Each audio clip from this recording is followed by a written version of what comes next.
Okay. Okay. Hi. Nice to meet you. Hey, brother!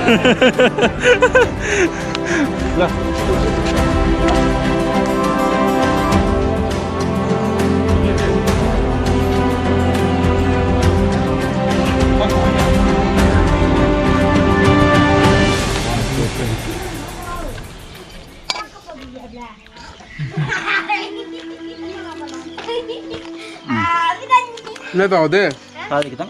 Hai mà. Xong màu Nhà quả. mấy cha. Mang gì? Tôi là nhà Chị chị Duyên ra. hay cái gì? Chị sao biết đó. Hậu em. Thì cái Mà bùi nó. ingredient thì không được hậu. 시세 거의 그이노 나가기 로컬 페이스 하이브 따르고 Fermented. 하이브디 너데 시세 퍼멘티드 보이데 요 아이 테이스 오버 아무튼 하이비고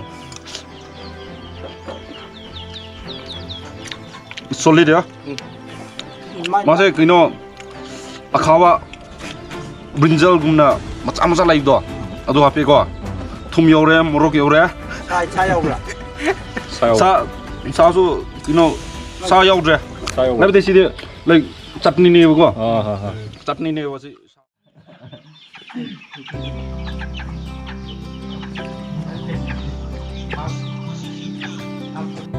that why you will get from right house yeah They are carrying water and chef sing musun kamu me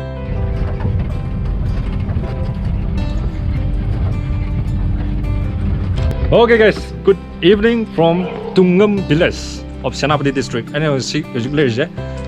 Tungam my village dene ko. Aje Impal dagi 110 km muk chale. Area je. Sigi lambi hai bu sauram na ko ye mauk chapagi lambi do. Aw da tadu bi na laiba mafam du dagi around 10 km muk thogil lagani le je. Tadu bi dagi right chala ko.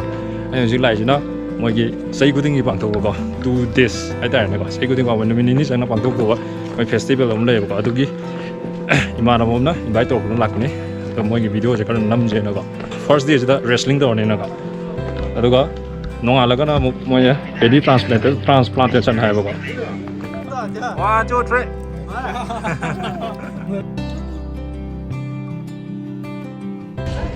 wrestling to bom ne si oren moi nung gang da ge hong ne ung tor mu khai tre da de ge ga ado ha be video da mati ma ha pa chi ko je kara di mamme ung ye tau ta re je ba from jale ado moi si village se ge happen village abe walking jet bagi video happen mati na mo ge fa view ba ja se padi mo ye yam tha ne village am so wa da yo yum do ga mo ne ta ba yo I don't know government registered abodo. 800 900 yo do ba 800 ya me ha Du show kui kuni. Agja. Mahaja. 시 moi kunje a mo ngai ne 15 yo ya ri moi kunje doga haye koi na moi pedi transplantation to sai de ne ba hai kum tawi Chào nó kilometer 6 hay. si da gi ko to koi di gari na sala ni ko wa ro sina akogi totoiwane sina akogi uza tozo Kai do ga. Kai hanin ga hayo. sina akogi uza rai sina akogi kino village secretary oira dale kawe ming yam itam cham mi ama we Kang ma to ko di. Hello Mr. Stenov. yeah hi 짝 잘하고. Chalo re phada chalo re ma. Acha. Okay, bani ko.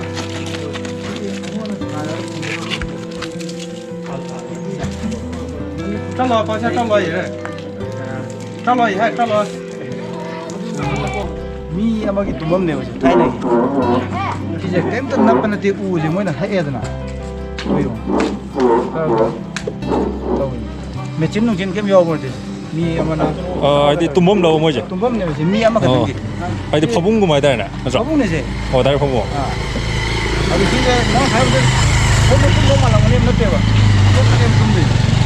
오, 오, ai dia som tumom mal Ki magi 시즈나 이싱 뭐라 하죠 이싱 막할 레이븐 와이타민나 기당 그라운드 클리어런스 한 판게 अच्छा अच्छा पृथ्वी जगह थे तो कैसे glue तो बनाते machine तो यो भी था बनाते डायरेक्ट कानून है पून मोना खुद ना हैंडमेड गाते नहीं तो yes This one is the oldest one, right? Not actually, not maybe the, may not be the oldest, but one of the. Oh, one of the oldest, yeah. Yeah, this sir. is made out of only one wood. One wood. One yes, wood. just Oh. one wood. So See- they are making this. This is no mixture. Just handmade eggs. Okay, okay, okay, okay. No glue is used like 뭐 큰 아이디 No glue is used. no machine No, 거, no glue. no machine. Direct handmade pure 거. handmade 100%. Just handmade, and this is in single one wood. This is one wood. This is one. 우드 싸울만 해요, 지금. See, you see how it sticks there. No nail like that. No nails. No nail. Yo pi được biết Ồ. nhiều. It's in Newport. They're not making. cái nỗi 들어. 블루 뭐 아이디. 아니, Some fix mấy trong fix tầm này nào mà. fix tàu này mà cái jaga mới gì position nào mới gì 아니 스컷 이렇게 하죠. Just see the decoration how they made. Even the profile are also very unique. Even the door also see. The door. Okay, middle 1, 2, 3, 4, something like that. 1, 2, 3, 4, 5. And then this also small. 신이 나네.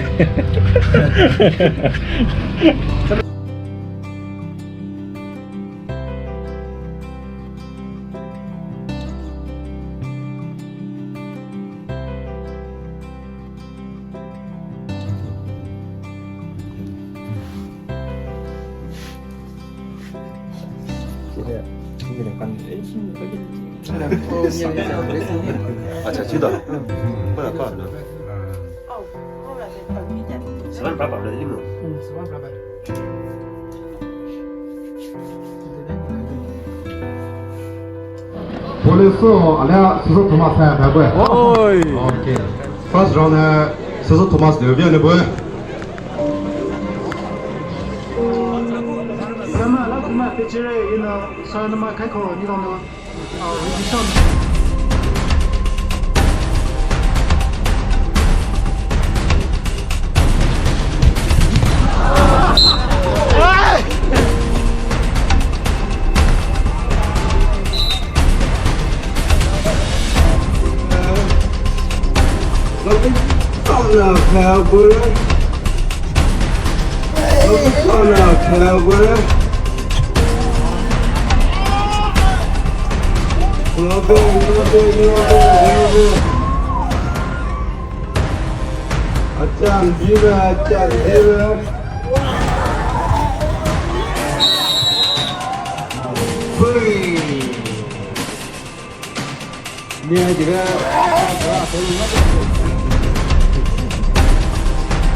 Dumai Tungam Paddy Transplantation Festival. All road leads to Barak River. ꯑꯁꯤꯁꯦ ꯑꯩꯈꯣꯏ ꯇꯨꯡꯉꯝꯗ ꯂꯩꯔꯦ ꯍꯧꯖꯤꯛꯁꯤ ꯂꯝꯕꯤꯁꯦ ꯇꯨꯡꯉꯝꯒꯤ ꯕꯔꯥꯛ river ꯋꯦꯗ ꯆꯪꯒꯗꯕꯅꯦ ꯍꯧꯖꯤꯛꯁꯦ ꯑꯩꯈꯣꯏ bike ꯃꯅꯤꯡꯗ bike ꯃꯔꯤ ꯆꯠꯂꯦ ꯑꯩꯈꯣꯏꯒ ꯄꯨꯜꯂꯦ ꯁꯤꯅ ꯁꯤꯅ ꯇ꯭ꯔꯣꯂꯤ ꯔꯥꯏ ꯍꯤꯜꯁ ꯏꯀꯣ ꯑꯦꯗꯚꯦꯟꯆꯔꯒꯤ president sina sapu koi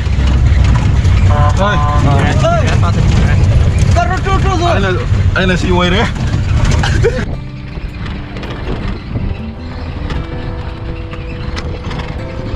Okay, good morning guys. Ashi je moge 2 days. I mean ini suba kan ko moi festival ge ko.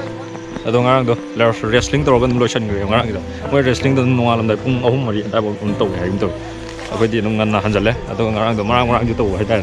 Marang to boi di yami me ko moge wrestling ge ngarang do. Ado ga na video na mu do ju kano to re bo. Lang ge ba no. Ado na video do ngarang do phajana lotion logje. Wrestling video kan na me. Koi ngarang impal ge koi mari chapane ko. Ado moina jam reception present to bian nga moi function na ko. Thanks to the Rai and thanks to the villagers of Tungam village. Ado nga sina 2 days ni nga si morning mo si na mo je paddy transplantation ha ko moi choi. View ji ga pura phajare mi ji kana to ho re ko moi je low link fo ko ho re ba. Ado ma'am sigi video do yeng si ko matang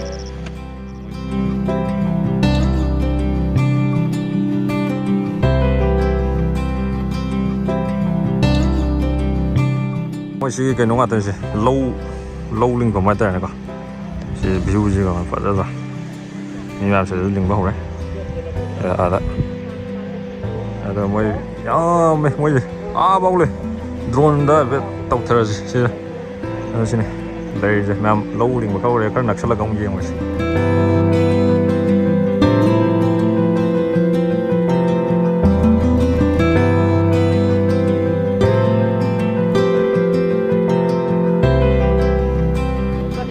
Barak itu bro.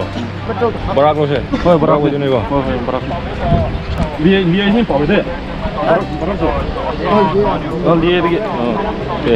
Dia lagi barak apa macam ni kok. Barak maril. Kayak itu no. Barak horok pun. Ada barak tu dan horok pun tu. Liai kulen dah ini kok. Ada liai kulen tu nak narik juga ada segi barak. Contoh ini ada si MC ini barak tu. Pisau pisau barak tu dia. Saya tu pisau.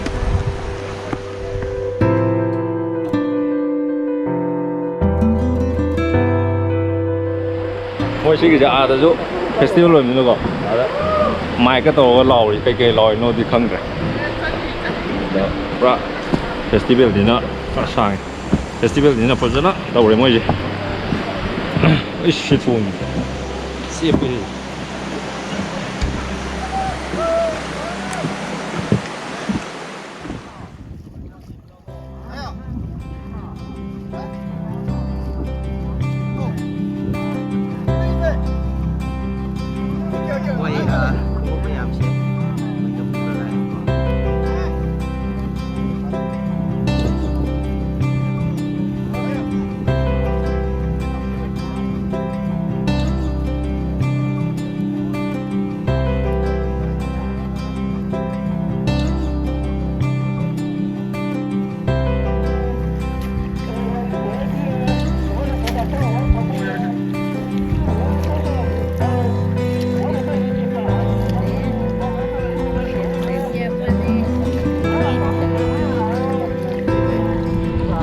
Oi angang ai di naha jeng ai da ko yang cái sei cái sợ cái lâu linh cái rồi thì yam bit ngai ka wa da sei cái apa sợ cái do sai theng na nam cái nga sai theng na video lam na u video ka ba tong dai ando sai de khar ma khon tai sei sak cái yang or atra ka sagal la number kan tor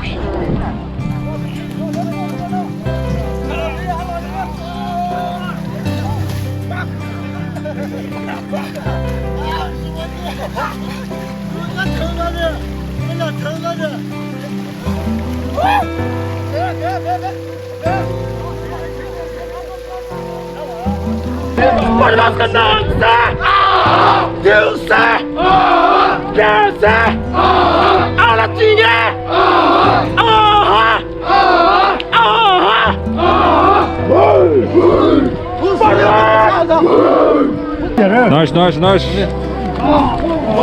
Nice, nice, nice, nice, nice.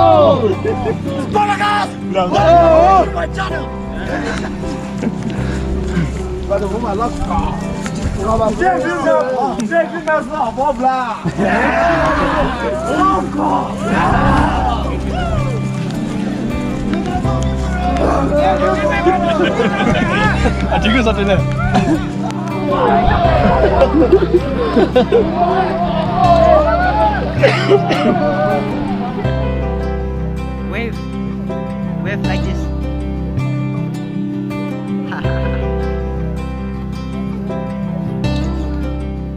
Chị mỗi gì sẽ lấy vào bạc khang mà cha mà yam chị mỗi gì village sẽ lấy vào sẽ village yam này village manga tàu ok này mà đó village cứ đinh gì mỗi gì bạc khang mà cha mà yam sẽ laga mỗi gì mà pham chỉ đã pam chỉ đã lâu chỉ đã chặt laga mà tiếng pang đôi này bao co mỗi nào mà khát tăng nữa thì mỗi nào mà tiếng pang đôi chỉ mà pham đã chặt laga khara mỗi nào ngam ba minute manga mà tara mà mỗi gì Mating pangamaga hangi doine ba adu kai gumba le shabi le ram tar disi gi feel sida dile shabi se udre ko kai gumba le shabi se le ram tar ga di moi le shabi sing sina khoi gi tradition amo oina moina feel je kum driganda ko khoi gi lohon che pi raga moina haidi offer to raga to khoi gi khara mating pang bi u hai ba gi mong da mating pang hal laga adu maina to yam fa da tradition ne se khoi yeng ba yam nuai yam fa je Mỗi teamจะสมได้เนี่ยก็ไล่จ้ะmỗi team จะสวมได้เนี่ยว่าเพื่อนใส่กี่ฟรีดลงทุกปากังกูมาทีมมาก่อนอะไรกี่ทีมอาจจะสุดทีมเคอร์เลยก่อนอาจจะคุยเจ้คุยทีมเคอร์ปักข้างมาซ้ำๆก่อนปักข้างมาซ้ำๆมาสุดท้ายนะ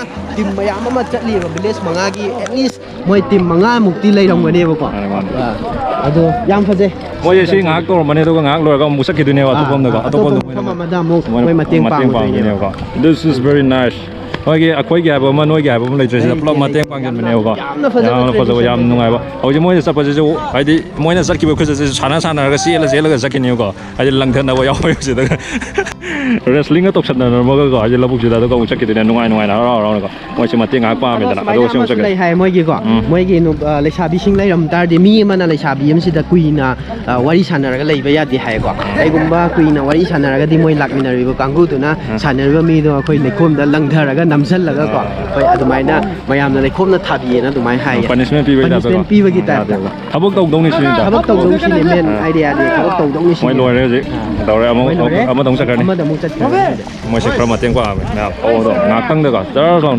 da moi khai ram sak ni ji ko moi chong dong chat le da moi se ti chong loi na chong dong chỉ đông mà tiếng vàng vậy.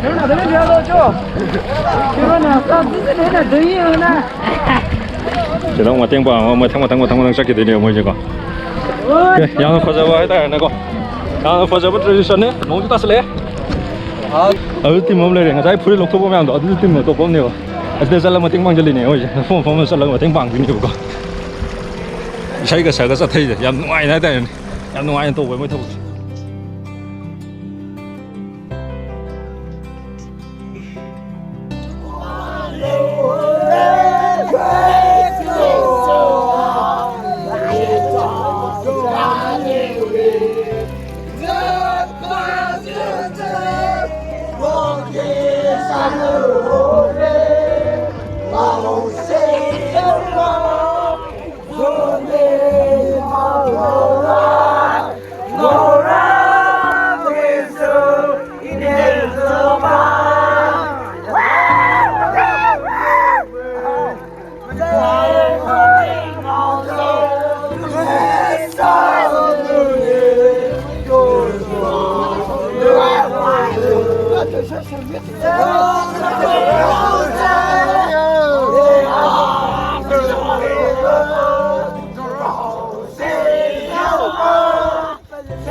Moi sẽ mai cái căn lầu đi câu chuyện, hay thì lunch time này nó lọc thuộc rồi bảo thì mà năm nay này mà luôn thì không được nữa. Lunch time moi sẽ moi cái bài hay đó.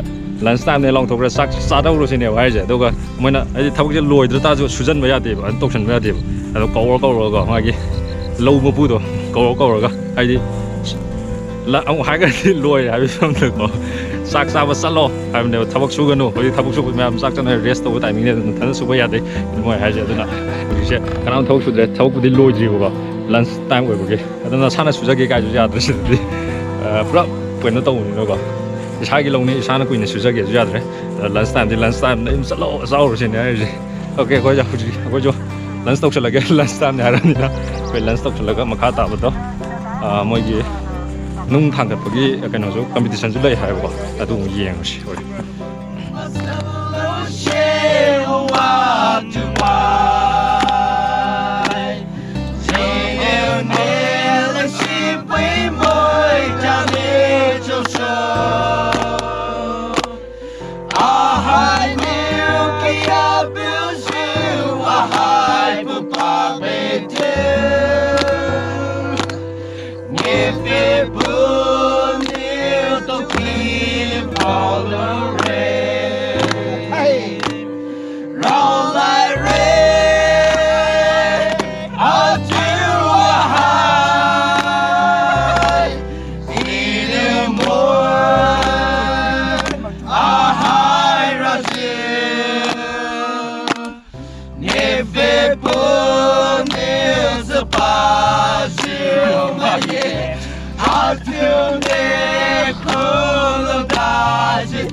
ꯍꯧꯖꯤꯛ ꯍꯧꯖꯤꯛ ꯃꯣꯏ credit ꯇ꯭ꯔꯥꯟꯁꯄ꯭ꯂꯥꯟꯇꯦꯁꯟꯗꯣ ꯍꯥꯏꯗꯤ ꯂꯣꯏꯗꯕꯁꯨ ꯌꯥꯎꯔꯦ ꯂꯣꯏꯁꯤꯟꯗꯕꯁꯨ ꯌꯥꯎꯔꯦꯕꯀꯣ ꯑꯗꯨꯗꯣ ꯍꯧꯖꯤꯛ ꯃꯤ ꯀꯅꯥꯝ ꯂꯩꯇ꯭ꯔꯦꯕꯀꯣ ꯍꯥꯏꯗꯤ ꯃꯣꯏꯁꯦ ꯀꯩꯅꯣ ꯇꯧꯒꯅꯤ ꯍꯥꯏꯕ ꯏꯁꯇꯣꯟ ꯂꯤꯐꯇꯤꯡ ꯀꯝꯄꯤꯇꯤꯁꯟ ꯇꯧꯒꯅꯤ ꯍꯥꯏꯕꯀꯣ ꯁꯤꯗ ꯅꯨꯡꯁꯦ ꯃꯣꯏꯅ ꯊꯥꯡꯉꯒ ꯀꯥꯏꯐꯥꯎꯕ ꯆꯠꯄ ꯉꯝꯒꯦꯗꯣ ꯑꯗꯨ ꯈ꯭ꯋꯥꯏꯗꯒꯤ ꯁꯥꯡꯅ ꯆꯠꯄ ꯉꯝꯕꯗꯨꯅ ꯋꯤꯟꯅꯔ ꯑꯣꯏꯗꯣꯏꯅꯦꯕꯀꯣ ꯑꯗꯣ ꯃꯣꯏꯁꯦ ꯌꯨꯠ ꯑꯗꯩ ꯌꯨꯠ ꯑꯣꯔ ꯑꯣꯏꯒꯦꯔꯥ ꯑꯍꯟ ꯑꯣꯏꯒꯦꯔꯥ ꯑꯗꯣ ꯀꯩꯝ ꯂꯩꯇ꯭ꯔꯦ ꯃꯣꯏꯁꯦ ꯑꯣꯄꯟꯅꯦ ꯍꯥꯏꯕꯀꯣ ꯑꯗꯨ ꯍꯧꯖꯤꯛ ꯑꯃꯨꯛ ꯌꯦꯡꯉꯨꯔꯁꯤ ꯍꯧꯖꯤꯛ ꯃꯣꯏꯒꯤ ꯄꯦꯗꯤꯐꯤꯜꯁꯤꯗ ꯃꯤ ꯑꯝꯇ ꯂꯩꯇ꯭ꯔꯦ ꯑꯗꯨ ꯌꯦꯡꯕ ꯂꯣꯏ ꯆꯠꯅꯈ꯭ꯔꯦ ꯍꯥꯏꯀꯣ ꯑꯩꯈꯣꯏꯁꯨ ꯑꯗꯨꯝ ꯌꯦꯡꯉꯨꯔꯁꯤ ꯑꯗꯨꯒ ꯚꯤꯗꯤꯑꯣꯗꯣ ꯅꯝꯃꯨꯔꯁꯤ ꯁꯣꯔꯤ ꯃꯣꯏꯒꯤ ꯏꯁꯇꯣꯟ ꯂꯤꯐꯇꯤꯡ ꯀꯝꯄꯤꯇꯤꯁꯟꯁꯦ ꯑꯁꯤ ꯏꯁꯇꯣꯟꯁꯤꯅꯦ ꯍꯥꯏꯕꯀꯣ ꯁꯤ ꯂꯩꯔꯤꯁꯦ ꯁꯤꯗꯣꯟꯁꯦ ꯃꯣꯏ ꯁꯤꯗꯩ ꯁ꯭ꯇꯥꯔꯠ ꯇꯧꯔꯒ ꯐꯥꯔꯁ ꯇꯥꯔꯝꯃꯤꯗꯣ ꯁꯤꯗꯩ ꯁ꯭ꯇꯥꯔꯠ ꯇꯧꯔꯒ ꯑꯗꯒꯤ ꯅꯨꯡ ꯃꯆꯥ ꯑꯃ ꯂꯩꯔꯤꯁꯦ ꯁꯥꯏꯕ ꯑꯁꯤꯗ ꯅꯨꯡ ꯃꯆꯥ ꯑꯃ ꯂꯩꯌꯦꯕꯀꯣ ꯑꯁꯤꯐꯥꯎꯕ ꯊꯥꯡꯕꯁꯦ ꯐꯥꯔꯁ ꯂꯧꯋꯦ ꯍꯥꯏꯕ ꯑꯩꯈꯣꯏ ꯅꯪꯍꯧꯗ꯭ꯔꯦ ꯚꯤꯗꯤꯑꯣ ꯅꯝꯍꯧꯕꯗꯣ ꯍꯥꯏꯗꯤ ꯈꯔ ꯊꯦꯡꯈ꯭ꯔꯦꯕꯀꯣ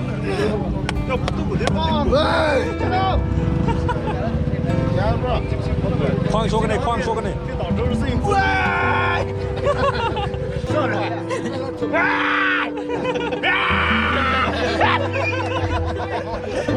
ꯃꯣꯏꯅ ꯑꯁꯤꯒꯤ ꯅꯨꯡꯁꯦ ꯃꯣꯏ ꯍꯥꯏꯕ ꯃꯇꯨꯡ ꯏꯟꯅꯀꯣ ꯍꯥꯏꯗꯤ ꯅꯣꯔꯃꯦꯜ ꯗꯦ ꯍꯥꯏꯗꯤ ꯉꯁꯤ ꯅꯠꯇꯕ ꯅꯨꯃꯤꯠ ꯊꯥꯡꯒꯠꯄ ꯉꯝꯃꯦ ꯍꯥꯏꯌꯦꯕꯀꯣ ꯑꯗꯣ ꯉꯁꯤꯒꯤ ꯃꯣꯏꯒꯤ ꯀꯝꯄꯤꯇꯤꯁꯟ ꯗꯦꯁꯤꯗꯗꯤ ꯍꯥꯏꯗꯤ ꯌꯥꯝꯅ ꯀꯩꯅꯦ ꯌꯥꯝꯅ ꯀꯟꯕ ꯃꯤ ꯌꯥꯎꯕ ꯊꯥꯡꯒꯠꯄ ꯉꯝꯗꯦ ꯑꯗꯨꯃꯥꯏꯅ ꯍꯥꯏꯌꯦꯕꯀꯣ ꯃꯣꯏ ꯁꯤꯒꯤ ꯅꯨꯡ ꯑꯆꯧꯕꯁꯦ ꯑꯩꯈꯣꯏꯒꯤ ꯆꯥꯃꯤꯟꯅꯕ ꯑꯩꯈꯣꯏ ꯄꯥꯔꯇꯤꯁꯤꯡꯁꯨ ꯃꯣꯏ ꯇ꯭ꯔꯥꯏ ꯇꯧꯋꯦꯕꯀꯣ ꯃꯣꯏ ꯊꯥꯡꯒꯠꯄꯐꯥꯎ ꯉꯝꯗꯦꯕꯀꯣ ꯑꯗꯣ ꯀꯃꯥꯏꯅꯁꯨꯅꯦ ꯑꯩꯗꯤ ꯌꯦꯡꯍꯧꯗꯕꯗꯣ ꯌꯥꯝ ꯊꯤꯅ ꯀꯩꯅꯣ ꯇꯧꯔꯦ ꯍꯥꯏꯗꯤ ꯌꯥꯝꯅ ꯂꯥꯏꯕꯛ ꯊꯤꯕ ꯍꯥꯏꯒꯗ꯭ꯔꯥ ꯍꯥꯏꯗꯤ ꯁꯤꯗꯒꯤꯅ ꯊꯥꯡꯒꯠꯂꯒ ꯑꯦꯔꯥꯎꯟ 11 ꯃꯤꯇꯔꯁ ꯀꯣ 12 ꯍꯥꯏꯕꯅꯦ 11-12 ꯃꯤꯇꯔꯁ ꯑꯦꯔꯥꯎꯟ ꯑꯗꯥꯏꯐꯥꯎꯕ ꯃꯣꯏ ꯊꯥꯡꯒꯠꯂꯒ ꯆꯠꯂꯤꯅꯦꯕ ꯄꯨꯔꯥ ꯕꯦꯔꯥꯅꯦꯕ ꯑꯗꯣ ꯅꯪꯍꯧꯗ꯭ರೆ ꯌꯦꯡꯕꯗꯣ ꯍꯥꯏꯗꯤ ꯚꯤꯗꯤꯑꯣ ꯅꯝꯕꯁꯨ ꯅꯪꯍꯧꯗ꯭ꯔꯦ ꯑꯗꯣ ꯀꯟꯗꯤ ꯀꯜꯂꯦ ꯍꯧꯖꯤꯛ ꯊꯥꯡꯒꯠꯂꯤꯗꯨꯗꯤ ꯄꯨꯔꯥ ꯕꯦꯔꯥꯅꯤ ꯍꯥꯏ ꯇꯧꯔꯣ handshake no this one handshake what's your name khangde nangidi nangidi what's your name khangre how to say what's your name 你去他也吧？啊？你去他也吧？ Niju Thai 你去他也吧？ Niju Thai 有吧？ you are 你去他也吧？ Niju Thai you are okay come on Niju Thai you are huh Did这 and you Niju Thai you are yeah 认识。 okay nice to meet you brother 认识美女。 Hello, good morning everyone.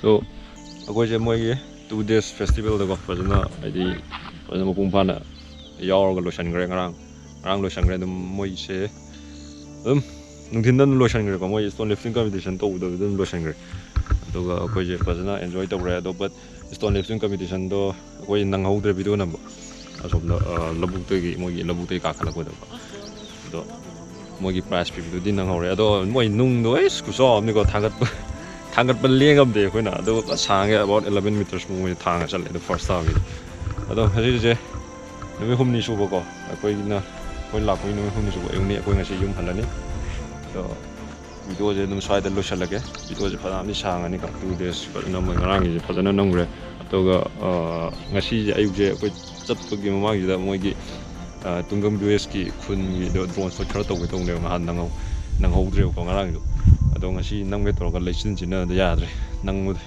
ꯉꯁꯤ ꯎꯔꯔꯣꯏꯕꯀꯣ ꯑꯗꯨꯅ ꯑꯗꯣ ꯃꯗꯨꯒꯤ drone ꯁꯣꯠ ꯃꯇꯨꯡꯗ ꯑꯃꯨꯛ ꯌꯦꯡꯉꯁꯤ ꯃꯇꯨꯡ try ꯇꯧꯔꯁꯤ ꯑꯗꯣ ꯉꯁꯤꯒꯤꯗꯤ ꯚꯤꯗꯤꯑꯣ ꯁ꯭ꯋꯥꯏ ꯂꯣꯏꯁꯤꯜꯂꯁꯤ and lastly thanks to the villagers of the Tungam village and also our friend Rai. Thank you so much for inviting us. Okay, see swai losilasi. Rapil mo. Jo haba kana.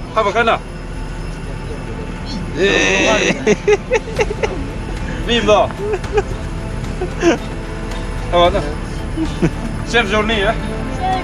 Thank you. 하나 더? 그래서 얘나 하나다. 하나 또 하나 더 해?